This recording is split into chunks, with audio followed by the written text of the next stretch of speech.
Do we get too old to play video games? Let's discuss that today whilst I play some Call of Duty Modern Warfare 2019.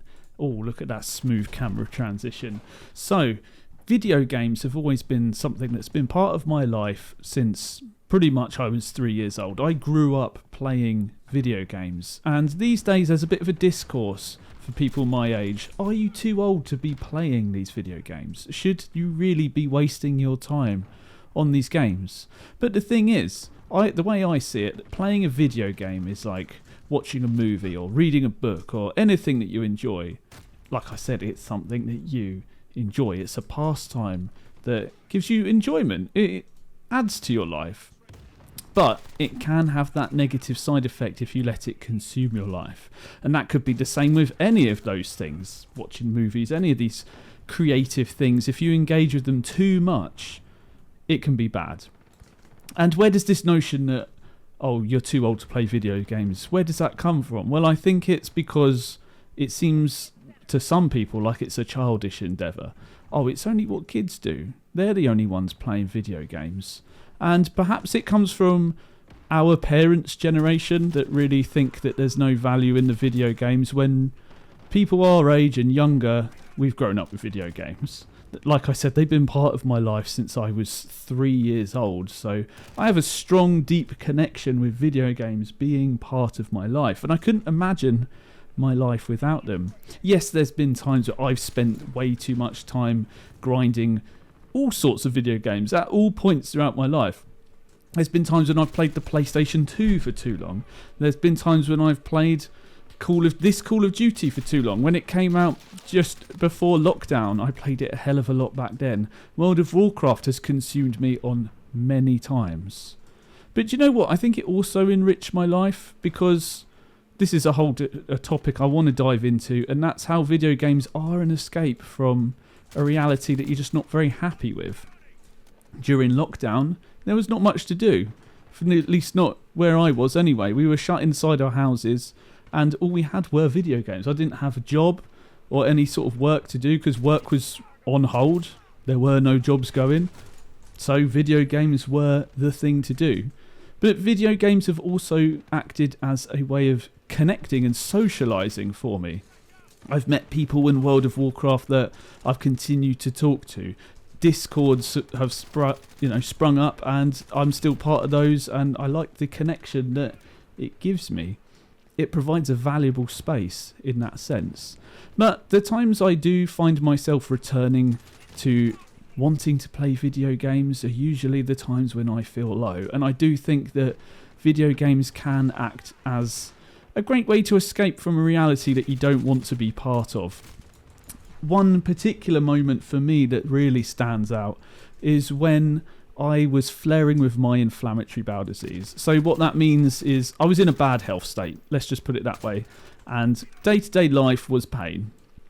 But video games was something for me to take my mind off of that pain. It was something for me to channel my energy into and to forget about the pain that I was in. So I do think that you can use video games as an escape. And sometimes you shouldn't be trying to escape reality. Sometimes you need to focus on reality. But reality can be painful, and that escape can be needed sometimes. In the same way you might watch a movie when you want to just escape from reality, I might play a video game to escape that same reality. I don't want to think about the hardships of my life. But yes, I think that as we age, video games obviously have to become less of a priority. You might have spent thousands of hours grinding on League of Legends to rank up, or for me it would have been StarCraft 2, or grinding through a game that you really love the story, and you would have had all the time in the world to do that. And obviously as you get older, you have to earn money, and it sucks. Or you might have kids, or you might have an unwell family member. That has to take priority, and suddenly you can't play video games as much as you used to. But for me, video games are, I still play them, even more so because I make YouTube videos and it's nice to put on in the background. But sometimes I find myself wanting to get out the house and not wanting to play video games because I want to do something physical. So it is all about that balance. I feel like I have to make myself go to the gym, work out, go for a walk, get my 10k footsteps in, whatever it is I feel like doing. Maybe I might go for a run. But then I think if you do those things, gaming can feel so much more rewarding. If you put in the work first, then you get home and you sit down and you feel so comfortable. It's that feeling where you've pushed yourself hard and now you're sat there and it feels good to be on the video games. It feels good to sit down. Those are my favourite times. And I tell you what, video games also provide a sense of purpose, don't they? In a world where it's so confusing to know what you want in life, to know where you should be going, there's no real clear goals unless you set them. And if you're bad at setting goals like I have been, you really just end up drifting through your life. And video games give you a clear structure. Here's a quest. Here's some XP. Here's a skin to grind for. You need 100 kills to get this. You know exactly what you should be doing. And that's actually a welcome reprieve from how confusing and freeform life can be. Especially when you finally leave education, when you leave school. For me, it was I knew I had to be in school every day. I knew that I was going to do these certain classes. I knew I had maths and English and whatever it was. And I knew what I was going to do every day. And then I'd come home and I'd play video games because it was my time off from that. And then school ends. Suddenly you're expected to know what you want to do with your life. Suddenly you're expected to go to college, go to university, get a job. And it can be really daunting because now your life is in your own hands. And when you're someone as indecisive as me, you hardly even know what you like doing. You hardly even know who you are. It's really hard to decide what you want to do with your life. And that's when I didn't want to make that decision. So I would go on World of Warcraft instead. There's been so many times where I've got into the cycle of playing COD because I wanted to get those skins. I knew, if I get 10 headshots, I'll get this attachment. Or if I, level up these guns, I can get the meta skin, the diamond skin, whatever it is. Get them all gold. It's just some sort of direction.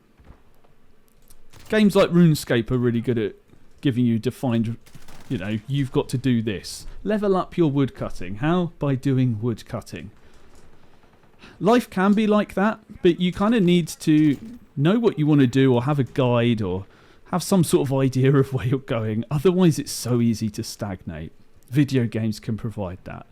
But I think you can actually learn that as a life lesson.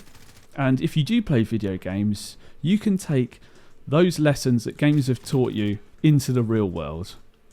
If you used to grinding on RuneScape or grinding skins, you can grind in real life at a job. You can grind these things and it's going to make you feel a little bit better. So, those are my thoughts. I hope that you enjoyed today's video, and I'd like to thank my Patreons. We do have a Patreon going. So far we've got 2 members. Thank you so much. We've got John and Jimothy. Thank you so much for being Patreon members. If you'd like to support the channel, or if you'd like to see my main channel, links will be down below. As always, thanks for listening, and I'll see you guys in the next video.